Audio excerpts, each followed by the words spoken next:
Togo, pour finir, sommet de la CEDEAO sur la crise politique J-15. Le sommet est prévu pour se tenir le 31 juillet prochain et probablement le sujet Togo sera véritablement au cœur de ce sommet puisque après toutes les agitations, tout le monde a désormais les yeux rivés sur la CEDEAO pour la fumée blanche. Docteur Iou, vous espérez véritablement que ce soit la CEDEAO qui apporte définitivement la solution? Bon, il n'y a pas de solution miracle. La CEDEAO va faire des recommandations pour demander toujours qu'il faut des élections avant la fin de l'année. Et certains leaders politiques ont compris, puisque le net va entamer à partir du 21 juillet sa campagne à travers les plateaux. Il a fait un programme très clair. Une pré-campagne, parce qu'on n'est pas en campagne. Une pré-campagne. Il ne dit pas campagne, mais il va faire des rencontres, tout ça. Et moi, je te parie, ma dernière chemise, que beaucoup de partis vont commencer à le suivre, parce que quel que soit le cas, on va avoir des élections. Il y a le PDP également. Le PDP aussi, qui est aussi dans le Dankpen. Donc, eux, ils préparent les législatives. Et on va voir, la CEDEAO va dire, bon, faites ceci. Peut-être ça va être reporté de quelques semaines ou bien quelques mois. Mais est-il qu'il faudrait quand même qu'on fasse quand même ces élections. Et le seul moyen de savoir ce que veut le peuple, c'est de faire des élections. Un référendum, si vous voulez, ou bien des législatives. Et on peut avoir l'alternance au niveau parlementaire déjà, en attendant 2020. Alors, oui, Yonis. Oui, bon, voilà, on a suivi aussi un peu aujourd'hui l'évolution de la situation au sein de la coalition, avec le quand même des points à hauteur quand même de tout ce qui se passe maintenant. Voilà, de tout ce qui se passe maintenant, le PNP qui se désolidarise d'un nouvel appel à manifestation. C'est de bonne guerre. Oui, j'ai trouvé quand même assez lucide une première fois, la réaction quand même du PNP qui, ok, d'accord, il y a la CEDEAO qui doit dans 2 semaines se prononcer, mais pourquoi aller encore à des meetings ou à des manifestations? Le PNP dit craindre un piège du pouvoir aussi. Oui, pour le PNP, le pouvoir peut provoquer des choses et le leur imputer. Tu sais, il y a toujours ce genre de discours. Mais toutefois, je pense que cette lucidité-là doit quand même être partagée par les autres collègues de la coalition, ce qui n'est pas vraiment le cas. Mais toutefois, tel que le docteur l'a dit tout à l'heure, qu'il met en jeu sa dernière chemise, d'autres partis vont rentrer dans la danse. Est-ce que vous imaginez, vous pensez que les autres partis de la coalition n'iront pas aux législatives, mais ils iront tous. Et n'oublions pas qu'on a une nouvelle Assemblée nationale que tout le monde rêve quand même d'intégrer. Donc c'est dire que les gens sont là, ils font du vrai faux semblant, ils ne veulent pas dire la vérité au peuple, ils sont là, ils tournent, mais à la dernière minute, ils iront tous aux élections. Moi je pense que on ne peut pas attendre une réponse miracle de la CEDEAO, telle que vous avez posé la question. On sait à peu près quand même ce qui va se dire. La CEDEAO fera des recommandations. On a vu, il y a même une réaction de l'ambassadeur de France. Il y a quelques jours lors de 14 juillet. Il faut aller aux élections. Je crois que la CEDEAO... Mais ce que dit la coalition, c'est que personne n'a peur des élections. On ne veut plus d'élections truquées. Brigitte Adjamagbo l'a martelé il y a quelques jours. Si on ne veut pas d'élections truquées, il faut qu'on s'aide dans la commission électorale. Non, je vais finir pour dire qu'on pense que quand même la CEDEAO viendra imposer une solution miracle au Togo. Moi, je ne crois pas à ça. Cela a été dit au départ, qu'ils revenaient aux Togolais eux-mêmes de trouver les solutions à leurs problèmes. Je crois que la CEDEAO fera les recommandations et il reste à la classe politique de suivre ces solutions. Viviane Tomi, est-ce que tout le monde n'espère pas tellement en la CEDEAO qu'on sera finalement déçu de ce qu'elle va dire? Jamais les Togolais n'ont aussi connu la définition de CEDEAO. Jamais les Togolais n'ont aussi fait attention aux conférences, au pluriel des chefs d'État. Et on connaît même le déroulement de tout. On sait maintenant comment ça se passe, le changement de la présidence en exercice. On spécule aussi sur qui va prendre, qui ne va pas prendre, pourquoi il ne prendra pas. Mais je crois que c'est formidable puisqu'on a beaucoup avancé. On connaît beaucoup maintenant sur notre organisation sous-régionale. La rencontre de fin juillet ne sera pas seulement la CEDEAO. Il y aura également la CEAC qui seront là. Donc je crois qu'aujourd'hui on maîtrise cette information qui concerne notre sous-région. Maintenant, est-ce que la CEDEAO va venir imposer une solution au Togo, non. La CEDEAO ne viendra pas avec une baguette magique pour dire voilà la solution et puis on va tourner tout. Pourquoi tout le monde dit ça? Oui, parce qu'elle a fait ça en Guinée-Bissau. Non, c'est pas la même situation. C'est ça. Nous sommes dans des cas un peu différents. Vous savez, la Guinée-Bissau a quand même est arrivé à une étape donnée où ce que la CEDEAO devrait, c'est toujours une recommandation qui a été respectée d'ailleurs. Alors ici, est-ce que nous sommes dans les mêmes situations? Ce n'est pas le cas. Ce n'est pas tellement le cas. Alors aujourd'hui, ce que la CEDEAO pourrait faire, et si moi j'étais à la place de la CEDEAO, je ferais tout pour couper la poire en deux, c'est-à-dire que chaque camp soit presque satisfait et qu'on revienne effectivement à ce qui peut être un début de compromis ou d'entente pour pouvoir avancer. Parce que la CEDEAO va recommander, entre autres, que les discussions continuent. Ça, on peut en être sûr. La CEDEAO va recommander, entre autres, que les élections soient transparentes. Et il faut que tous les acteurs participent au processus. Et je crois que c'est ce qu'il faut attendre encore le plus, c'est que la CEDEAO dise aussi au Togo, nous sommes déterminés à vous accompagner financièrement et puis aussi techniquement pour que ces élections se déroulent. Parce que, vous savez, il ne faut pas se tromper, on a beaucoup de crises dans le pays, mais le nœud de nos problèmes, c'est la mauvaise gestion des élections. Il y a eu un atelier, on était tout récemment à Dakar, on disait le problème de beaucoup de pays africains, c'est que les élections ne sont pas transparentes. Et cela crée des crises. Donc des crises. Et qu'est-ce que les acteurs politiques font pour que effectivement on puisse régler ces problèmes-là avant même les élections? Je crois qu'on perd souvent du temps. Et quand ces élections nous rattrapent, on est obligé d'y aller. Aujourd'hui, ne nous trompons pas. La conquête du pouvoir, c'est le premier objectif de chaque parti politique. Et je ne vois pas les partis politiques qui vont refuser d'aller aux élections. Maintenant, ce qu'il faut, c'est que ces élections doivent être transparentes. C'est tout. Il faut que déjà, à partir du recensement, que les partis politiques essaient de surveiller tout pour que la fraude ne commence pas par le recensement et ne s'achève pas le jour de la proclamation des résultats. Je crois que si les élections sont claires et net avec deux T. On verra encore mieux ce que le peuple veut.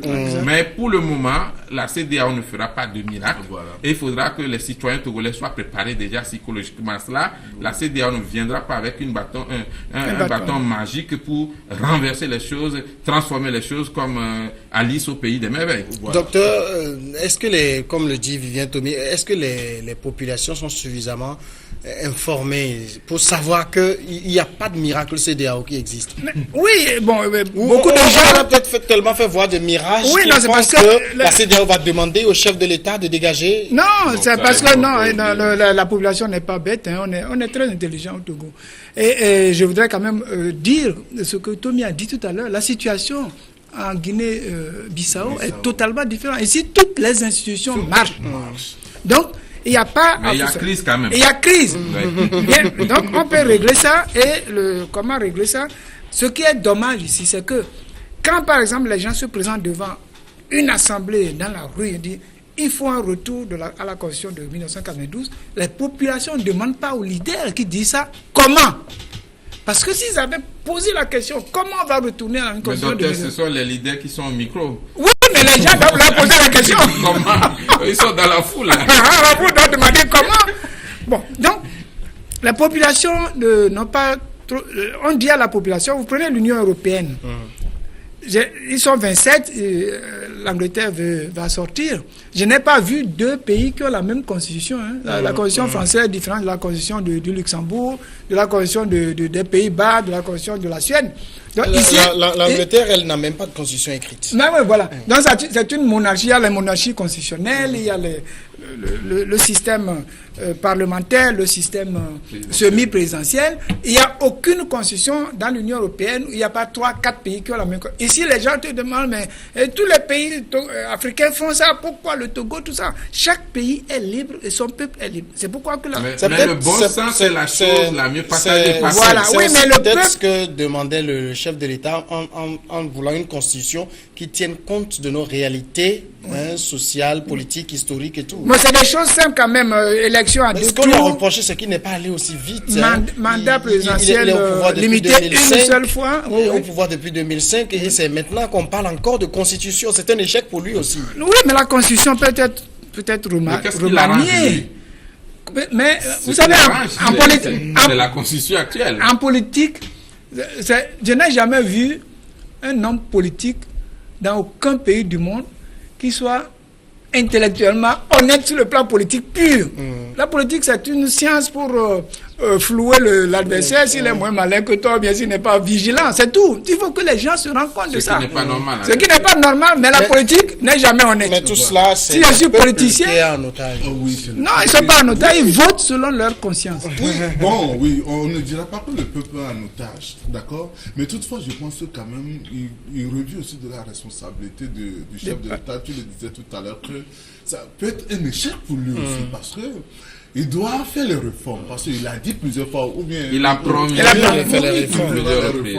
Mais je pense que peut-être l'opposition, avec ses revendications, ont donné un coup d'arrêt à sa motivation, mais toutefois, je pense que... Non. Non. Il a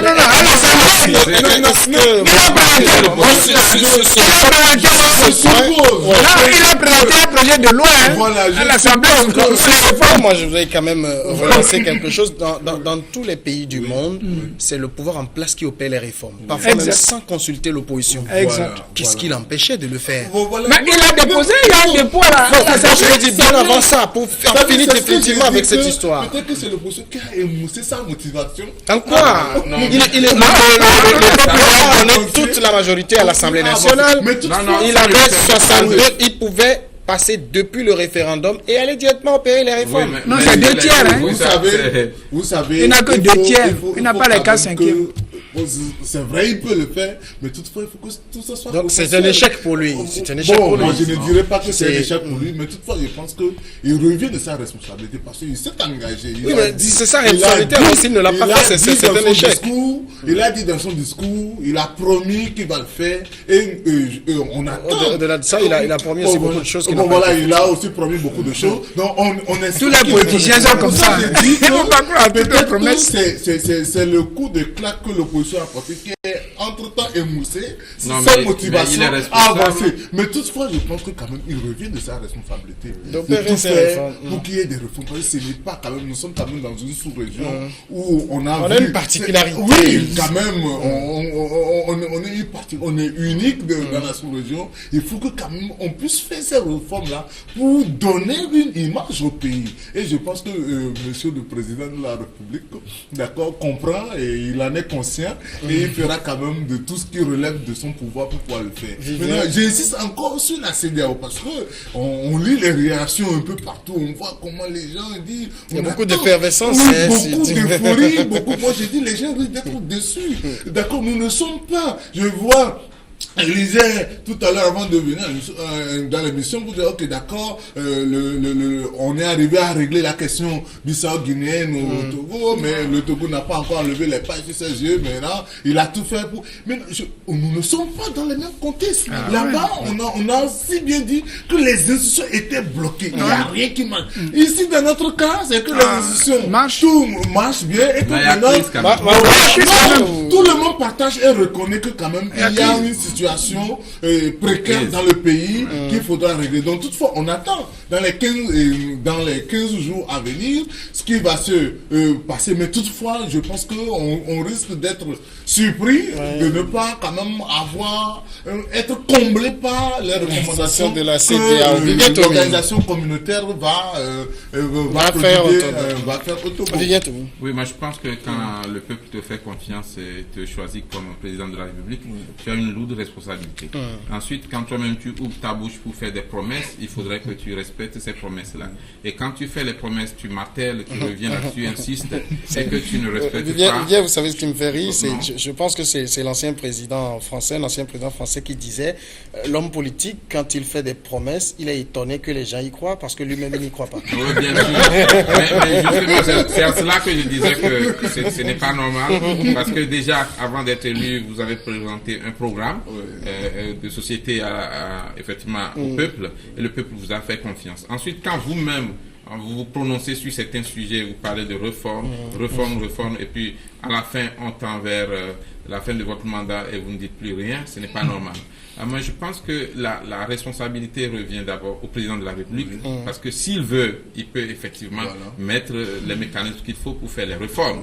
Mais en même temps aussi, je crois que l'opposition, comme l'a dit M. Gnassingbé fort, à Wandelo, au cours d'une manifestation, il a dit que l'opposition aussi doit jouer son rôle. Quand il rappelait le fameux à l'ordre, il dit l'opposition aussi doit jouer son rôle de contrepoids. C'est-à-dire que si aujourd'hui nous en sommes arrivés là, c'est d'abord la responsabilité du pouvoir, parce que c'est le pouvoir qui n'a pas su faire les réformes, et peut-être que le pouvoir ne fait pas les réformes parce que ça ne l'arrange pas. Si on prend par exemple la Constitution, en l'état actuel, ça arrange plus le pouvoir. Maintenant, de l'autre côté aussi, il ne faut pas négliger que l'opposition devrait jouer son rôle de contrepoids. Depuis 2006 que l'APG a été signée, l'opposition devait tout faire pour que les manifestations auxquelles on assiste aujourd'hui soient peut-être organisées d'une autre façon, pacifique toujours, mais depuis ce temps-là, on aurait fait pression. Maintenant, la chanson était devenue quoi? Sans réforme, pas d'élection. Mais à chaque fois, on se présente quand même aux élections. Et le pouvoir reprend encore la main sur vous. Et à la prochaine élection encore, on scande les mêmes slogans et on y va quand même. Mais finalement, on va aux élections dans n'importe quelle condition. Donc le pouvoir aussi se conforte dans cette situation et se dit, mais écoutez, aujourd'hui, si je fais les réformes, ça veut dire que le mandat sera limité, limité pour de bon. Alors, c'est vrai que le pouvoir a participé à certains travaux où il a accepté que le mandat soit limité à 2. Et puis aussi l'élection, le mode de scrutin à 2 tours. Et ça, c'est déjà des avancées. Maintenant, est-ce qu'on a pu concrétiser ces avancées-là? Non. On essaie de laisser cela s'échapper et après, on crie. Et malheureusement, c'est le peuple qui en souffre. Parce qu'aujourd'hui, la crise qu'on vit a des répercussions énormes sur l'économie d'un pays qui est déjà pauvre à plusieurs dizaines de pourcentages. Et aujourd'hui, vous savez, on parlait tout à l'heure des jeunes. Mais il faut reconnaître quand même que la pauvreté prend du pas dans le pays. Les jeunes tirent le diable par la queue. Le président ne serait pas d'accord avec vous, parce que il a dit dans Jeune Afrique que la pauvreté n'a pas assez reculé. Ça veut dire qu'elle a reculé quand même. Oui, mais ça veut dire. Mais il y a une étude moi, j'aurais voulu même qu'on dise qui a montré l'incidence de la pauvreté a reculé. Oui, mais ça dépend. Vous savez, il y a les études, mais il y a la réalité sur le terrain. Maintenant, j'aurais voulu qu'on me dise que la pauvreté a reculé de 15 ou 25% dans le pays. 6%, mais là, on sait qu'on a avancé. Alors, je voudrais qu'on fasse un petit exercice de devinette. Docteur, est-ce que les recommandations de la CEDEAO, ça va être au cas par cas, c'est-à-dire pour la limitation du mandat, je recommande ceci. Pour, je recommande ça. Est-ce que c'est ça? Non, ils ne vont pas intervenir.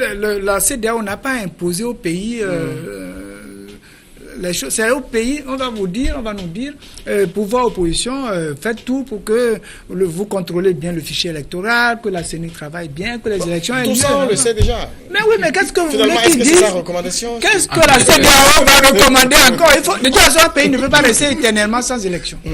Ça, c'est clair. Un pays ne peut pas rester éternellement sans élection. Et il faut que ces élections aient bien lieu. Et il faut que, pour que ces élections soient transparentes, il faut que la CENI, les gens de la CENI travaillent. Ce n'est pas en 15 jours, en 3 semaines. Ça veut dire que tous les membres de la CENI doivent être en fonction, etc., etc. Donc, c'est ça qu'il faut, il faut que la population comprenne. Donc, la CEDEAO ne peut pas venir imposer, faire ceci, faire ceci. On n'est plus indépendant en ce cas-là. Finalement, non, Samuel, je reviens sur ta... En fait, c'est un peu le sentiment dans l'opinion. Beaucoup attendent que, la CEDEAO viendra dire sur la limitation de, c'est pas leur rôle. Fort n'ira pas. Non, ils ne peuvent pas. C'est-à-dire qu'au cas par cas, la CEDEAO va fisser, va dicter la conduite à tenir. Non. Je ne crois pas que un pays ne marche pas comme ça. Pour pouvoir prodiguer ce genre de recommandations. Mais toutefois, vous savez, ce sont les diplomates. Et on peut dire quelque chose de mille et une façons. la CEDEAO fixera un cadre général qui dit, ok, d'accord, un pays ne peut pas rester sans élection. Ouais. On doit aller aux élections. Il faut Donc, maintenant, quelles sont les conditions? Voilà. Il faut que vraiment que le cadre électoral soit à temps, il faut que le fichier électoral soit... Donc, un certain nombre de mesures, peut-être comme tu dis, qu'on connaît à peu près déjà. Mais toutefois, on attend voir ce qui va se passer. Peut-être que vous aurez raison au moment venu où la CEDEAO quand même va taper du possible. Mais n'oubliez pas aussi que la présidence est toujours assurée par le Togo. Par le Togo. Bon, j'espère qu'il on va pas influencer, mais toutefois... Oui, justement, est-ce que c'est pas un avantage aussi pour le chef de l'État? Exactement. Mais c'est pour dire que la CEDEAO Et puis, non, est-ce que quand les chefs d'État vont se réunir sur le 4, il sera parmi eux? Oui, naturellement. Il est un des protagonistes. Il y a des rumeurs qui disent que c'est Akufo-Addo qui sera le prochain président de la CEDEAO. Je ne sais pas si c'est vrai. Alors, Emmanuel, devinette, au cas par cas, recommandation au cas par cas, ou un truc global, un discours un peu diplomatique pour ne pas frustrer, et puis bon, on nous laisse se débrouiller. Vous savez que la CEDEAO est rigoureuse, catégorique, stricte. Quand vous sortez d'une élection et que quelqu'un a gagné les élections, peut-être celui qui est le candidat malheureux veut s'efforcer de rester au pouvoir. Mais ici, ce n'est pas le cas. Et sur certains sujets, la CEDEAO ne va pas vraiment bouger. Par exemple, il n'y aura pas de transition. Non. On ne peut pas l'affirmer. Parce Oui, qu'on mais ne sait parce jamais. que vous dites, on n'est pas sorti d'élection. Est-ce qu'on peut imposer une transition à quelqu'un qui est dans un pouvoir c'est normal possible. jusqu'en 2020? Je pense que le président Faure Gnassingbé, en fait, c'est lui qui a la solution à la crise. Et il peut surprendre tout le monde, même à la veille de la rencontre de la CEDEAO. Tout est possible. En faisant, par exemple, une sortie et en annonçant certaines choses. Vous cherchez Le les chef cherchez de les l'État dents togolais, dans les becs d'une poule. Non, le Il chef de parle l'État... 2 fois par an. Vous Le l'avez chef de oublié. l'État- Le chef de l'État peut prendre, parce que les journalistes ne lui posent pas beaucoup de questions. Il faut l'inviter, vous aussi. On ne fait pas des protocoles internes. Ah, voilà, il faut les inviter. Le chef de l'État a la solution à la crise togolaise. Et en ce moment, s'il parle ou il se décide, la CEDEAO, étant donné qu'il est chef d'État, ne sera même pas obligé de revenir sur certaines décisions. La CEDEAO ne va faire que l'apprécier et le féliciter. Maintenant, la solution que certains croient qui n'est pas possible, c'est que la CEDEAO ne va pas se prononcer clairement sur la question de 2020. La CEDEAO ne va pas dire Monsieur Faure Gnassingbé ne doit pas se présenter. Ce n'est pas de son rôle. Maintenant, si Monsieur Faure Gnassingbé lui-même dit je ne me présente pas, je vais présenter peut-être tel ou tel proche, là, il va peut-être dévancer la CEDEAO, où il y aura une sorte de conformisme, et après la rencontre de la CEDEAO, M. Faure Gnassingbé, le chef de l'État, lui-même va l'annoncer. Voilà. Mais aujourd'hui, ce sera des recommandations, beaucoup plus de discussions, les élections transparentes, les élections claires, surveiller les élections depuis le recensement, l'opposition n'a qu'à s'impliquer dans l'organisation de l'élection, et puis aussi le retour des réfugiés, la libération de tout le monde. Oui, c'est ça, c'est-à-dire que c'est quoi l'urgence de l'heure? C'est la question qu'il faut se poser. Est-ce que on parle déjà des présidentielles de 2020? On n'en est pas encore là-bas. Quand on demande son départ ou sa non-représentation en 2020. Non, s'il vous plaît. On est à 2 ans de 2020. C'est quoi les urgences du moment? Mais gouverner, c'est prévoir. Oui, justement, je sais. D'accord. L'urgence du moment, c'est qu'on a des législatives, on a déjà plus de... Des locales. Les locales qui sont là. Personne n'en parle, hein. Personne n'en parle. Depuis une bonne trentaine d'années. C'est pour ça que c'est... Depuis 1987. 1987, d'accord. C'est pour ça que c'était... Ou bien, c'est parce que peut-être que l'opposition, entre guillemets, n'a pas les moyens. C'est pour ça qu'elle veut jouer au dilatoire. Non, rien ne dit que l'opposition n'a pas les moyens. Bon, ça, selon certaines opinions. L'opposition sait se chercher les moyens. Voilà. Pas, la diaspora est là. Voilà. Donc, c'est dire que l'urgence du moment, il faut pas ruiner la diaspora. Il faut préparer les législatives et les locales. Et personne n'en parle. Bon, c'est vrai, on a dit tout à l'heure que oui, on a vu le net sauter sur le terrain pour commencer. On a vu aussi le Kakbara, mais la coalition aussi en parle lors des discussions. On ne sent pas de préparation assez de préparation pour dire que bon, on ira au local. Moi, je ne sais pas si on ira encore à ces locales. Non, on ira au local. Mais quand c'est ça la question. Et pour le pouvoir, cela doit se faire avant la fin de cette année. Maintenant, pour l'opposition, il faudra encore plus de temps. Il faut qu'on s'entende d'abord au cours d'un dialogue sur certaines choses avant d'aller à ces élections. Et donc, je pense que sur ces questions-là, aussi bien l'opposition et le pouvoir doivent véritablement se pencher sur l'urgence pour trouver les réponses aux urgences. Et maintenant, on reviendra. L'urgence, c'est le logement de la crise. On reviendra. Non, le fait de dire, de faire une fixation sur un certain non-représentativité du président en 2020, je pense que vraiment, ça, la politique, on n'en est pas encore là-bas. L'urgence, c'est les législatives. L'urgence, c'est les locales. Oui, discutons des conditions c'est pas ce que le chef de l'État a dit. Le chef de l'État a dit qu'il y a une crise. Trouvons des conditions à ces solutions. Et je crois que 2020... Non, la Constitution... à notre possession actuellement donne mandat au président de se présenter en 2020 s'il veut. S'il est vivant, s'il veut, s'il veut pas. C'est au chef de l'État de trouver une solution à la crise du Togo. Et ce sont les partis qui proposent les candidats. S'il a droit, il peut y aller. S'il n'a pas droit, il peut pas aller. Mais s'il a droit, c'est à lui de décider s'il veut aller ou pas. J'avoue que sur la question de la crise togolaise, on en a tellement parlé que je ne sais plus quelle question poser là-dessus. On va continuer. Peut-être qu'il va nous surprendre. On va continuer. Un petit sortie.